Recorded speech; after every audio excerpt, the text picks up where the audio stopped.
Hi, I'm Dr. Mike. I'm Josh. And I'm Gabby. And this is NFGeeks. Well, guys, thanks for coming on. This is great. It's good. Now that we have the studio, we can have more than one person on at the same time. So this is going to be a great discussion today. Stuff. Yeah, very excited. So thank you very much. I thought I would talk about, because of the age of the audience, a lot of the audience of NFGeeks are in college, either in high school or college or just out of college. So I thought that would be an interesting topic since you guys are college students. Or something like that.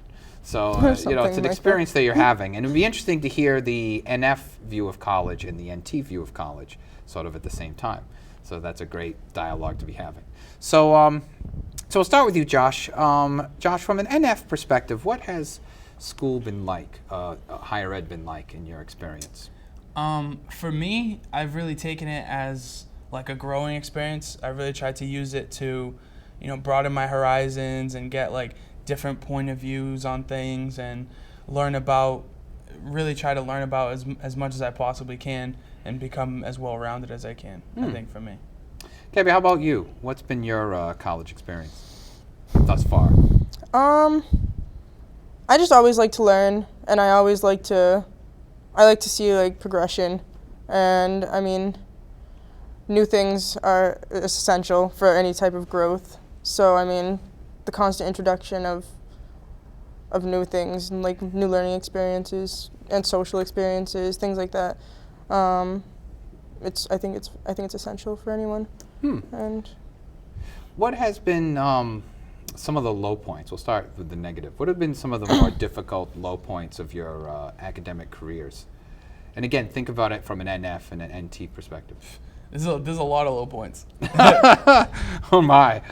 I think I get frustrated easily when I want to, because I always think of things from like an idealist perspective. So I want to have a certain experience a certain way, and when it doesn't happen like that, it's like very disappointing. Oh wow! Like, so it's an idealism. You're like, there's an ideal, and then when your ideal isn't right, because I think like a lot of people, when they go to college, they're like, oh, they have this idea of like what a college experience is going to be like, and so when things don't fit into that, it's very disappointing. Oh boy. Like a quick story. Like when I just went recently to like this little seminar to learn about how to register for classes for the university I'm going to go to, and the first thing they said was, everyone that comes here has to take this one course. Oh, yes. And it's their philosophy course, but it's specifically made for their school, and it's like an analytical type of philosophy. So it's like all about charts and graphs, and it's like, if not P, then Q kind of stuff, yeah. It's going to suck. Yes. It's not very NF. It's not going to be my cup of tea. No. I could see that. Gabby, what's been some hard or negative things that you've experienced as an NT? Time management. Really? Yeah. Oh, that's wonderful. That's very INTP.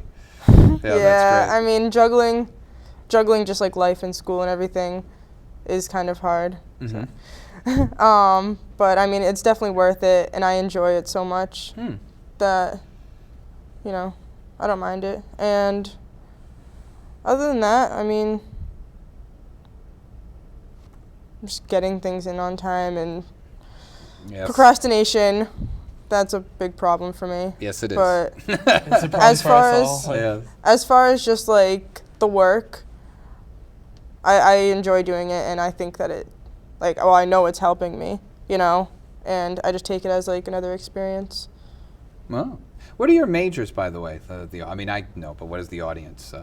Let's let the audience know what you're studying at the moment. I'm a double major in history and philosophy. Wow. See, I didn't know it was double. Yeah. Yeah, I know it was history, but philosophy too. Get used to those charts. I was gonna be a humanities major, but they don't have like a broad humanities major. So you had to pick like ethics, philosophy. So I just picked philosophy. And Gabby, what about you? Where are you in all this right now? Well, I just graduated from BCC with general studies concentration with math and science. Oh, great. And I plan on transferring to do some engineering. Oh, engineering. Oh, see, INTP. We're in our molds. Yeah, absolutely. Yeah. Yeah, perfect. I think you'll be very happy doing that. It's fun. Engineering. Yeah. It's a lot of fun. Yeah, see, that wouldn't be as much fun for us. You know, it's interesting though, because if I wasn't gonna be a teacher, I was thinking about being an architect. Really? Because I like the whole, but I would totally be like a Hellenistic architect. I'd put columns and everything. Like, Yeah, I I appreciate like nice architecture. love like looking at. I really appreciate it. That's Yeah. why I love New Bedford. I love a lot. looking at like I love History. going to downtown and looking at old buildings. I love Greek architecture. I like looking at how like the Romans built aqueducts. Like I love architecture like that. Well, that's great. That's something, let's see if we can do a parallel thing back and forth. One thing I say about NFs is that NFs always have this science or something NT that they love. Like astronomy, I would be an astronomer, except like I could do the night stuff because I stay up all night. But like recording the data, I'd probably stink at. So, all right, so I would really be into astronomy, and you'd be into, would you say architecture, or what would be your science? Yeah, architecture, like building buildings, stuff Yeah. like that. Now, what would be, let's think about it. Maybe I I'll would do it use for feng her. shui. Oh, feng shui, yeah, Yeah. okay, that's NF. What are some I sort of approve of feng emotional, shui. intuitive, emotional things that you like, that you wish you were more into? What do you mean by like intuitive emotional? Well, more NF things. What are some NF things that you sort of secretly like, but you really can't do if you really had to do it? Abstract art. Really? I love Dali. Oh, really? Yes, he's my favorite. But you couldn't do it? I probably could. Yeah, you think so? Yeah, Yeah? You know? if I really tried. And if I put the time away, which I never would. If I put the time away to like do something like that, Oh. maybe. But All right, what are some of the high points then? What have some really been enriching moments of, that made you glad that you went to school or anything? I think for me it was like taking philosophy, taking ethics, because like being introduced to so many like great minds and like the ideas they came up with, I think's been really like enriching for me, and it's introduced me to like other stuff that I would have never known about. And I think because like the campus we went to, it's like an urban campus, and it's like downtown in the middle of a city, and like that experience, like walking around, looking at different things, I think those two elements so far have been like really crucial to me, like personally. Gabby, how about you? What has been some of the more positive experiences of your academic career? well, of course, I definitely have like my favorite classes, like philosophy, and ethics. But a lot with networking. I think it's wicked important. I mean, not only with your peers, but with like your elders, and like your teachers and people like that, and like attending seminars and workshops. It surprised me how far you can go with networking and just seeing what can happen if you reach out to other people, things like that. Wow. What are some, this is an NF question, I think, but what are some things that you sort of thought, you're sort of idealizing or thought were going to happen, and then, that it sort of fell flat? So for example, when I started graduate school, I thought it was going to be like the academy, and we would all have togas and talking about the ideal forms and like this, and it wasn't like that at all. It was a misery. Research methods, it was all numbers and math and horrible NF stuff. So so that was my idea. I had an ideal view, and it got, sideswiped. What about you? What were some ideals that you had, Josh, that didn't come through? Honestly, I just wanted to be like a dumb kid, and I thought I was gonna be partying all the time. Really? I was like, oh yeah, I'm gonna be partying like 24/7. At BCC? And yeah, At BCC. But then like I was like, oh no. Or I thought like at least like, oh well, like you would know a lot of people that like are throwing parties, and like you'll get invited to a lot of parties, but like not a lot. Like yeah, there's some, like any college campus has some, but not as much as I thought. How about you? What was something you idealized or thought was going to be better than it actually was? Yeah, well, I guess like similar to like what Josh thinks, not necessarily towards like partying, but just like people, like students being more open-minded to like a deeper exploration of just like going for your career. I mean, yes, this is a community college, but I came to community college to try to find out what I wanted to do and to find meaning in that. Whereas there's so many people that like just come to like BCC that are just like, oh, I can't wait till these 2 years are over and I'm gonna get out of here and I'm gonna be a nurse like everyone else or something, like something like that. And like the people that I did find that were not like that were definitely good quality, you know. But it's just, I feel like it was outnumbered. There was too many that were not, you know, in it to win it. They were just in it to just I feel like there's a get lot by. of I feel like there's a lot of people that come here because like they have to or something. It like has that, a lot and, to like, do with the region too, Yeah. you know, of course. But like me, a lot like Gabby, like the reason why I came here first was because like I didn't know what I wanted to do yet. So like it was discovering that, and like now that I know, like I'm transferring out and I'm going and pursuing what I want. But it was, my experience was like a lot like hers as to why I came here at first. And I agree, there's like a lot of people that just come here just to come here.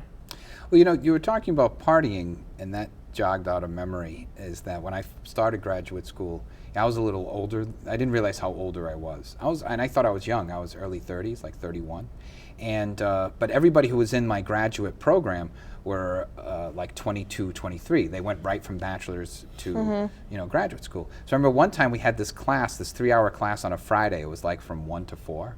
And the other students were trying to talk the teacher into having it on Thursday because it was interfering, the class on Friday was interfering with their drinking and their partying. And they said that, they said that, well, can we have this on Thursday? Well, that mean, I thought about that. You mean you start partying at like 2 in the afternoon?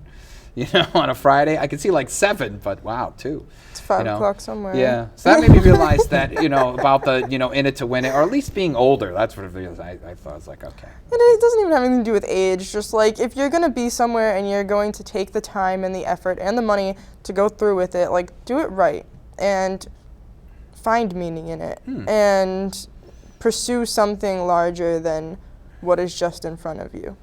You know? What are some things that exceeded your expectations?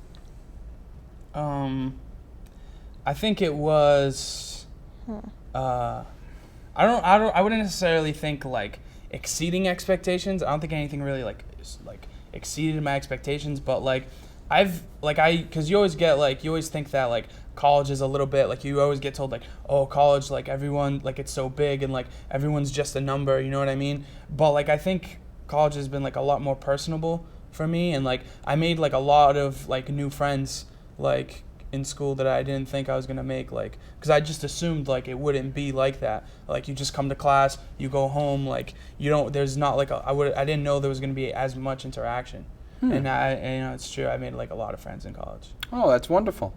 Gabby, what exceeded your expectations? What is something you thought was gonna stink and it ended up being a lot better? Honestly, I thought you were gonna kind of stink. Oh, geez. You know, like having professors, like just like the whole idea of like someone being a professor and like being able to tell you what to do. Like it's not like I ever had like a bad experience during high school with my teachers. Like we all pretty much got along, but high school is a lot different than college. And I was like, I was like figuring, well, you know, these are the big dogs, you know, type of thing. You're And gonna be like super serious. yeah, and professor is just like, oh, a professor, but it was completely not like that. And all my professors, you know, including you, were very understanding, and with all of them, I grew an awesome relationship with each of them, you know, for the most part. So, it was nice, you know. Oh, that's great. Josh, we got about a minute left, and I want you to tell the story, because this is my favorite story, of when you were in math class and you were talking, and you asked a question about math that I had posed. If you could tell this story. Well, it was this was happening in our philosophy class, and me and Gabby were actually in philosophy together, and this was like one of Mike's first first lectures he ever gave, and he was like, "No, it's like a good question to ask. Just ask like, where is math?" And then he just asked it, and we like all started like, "What does he mean? Where's math? Wait a What is this minute. math? Like, what does he mean? Is this a question for math?" Like, we were all like stupefied by how he posed the question. And he's like, "Ask your math teacher and see how reality treats thinking like this." So I went into my math class, like literally, I had my math class like a few days later. So I went in and I raised my hand. She asked, "Do we have any questions?" So I raised my hand and I said, "Do you mind answering me, where is math?" And she just looked at me like, what kind of an idiot asks, where is math? And then she just moved on. She just started going with what she was talking about. We were talking about like formulas banks use. And she kept, and I said, and I was like, wait, you didn't answer my question about where is math. And she goes, "That's a ridiculous question that you're asking, where math is. Like, don't ask questions like that if you're gonna ask questions in my class." And she just shot me down. Yeah, that's great because Josh took this little baby step of wisdom. And what happened? Boom! Took down. All right, well, you guys, thank you very much for coming on. This is a great conversation, so thank you very much for coming on. It's just like old times. Oh, right? yes. It is, yeah. Indeed. All right, well, thank you very much, both of you. All right, Noah, take us out.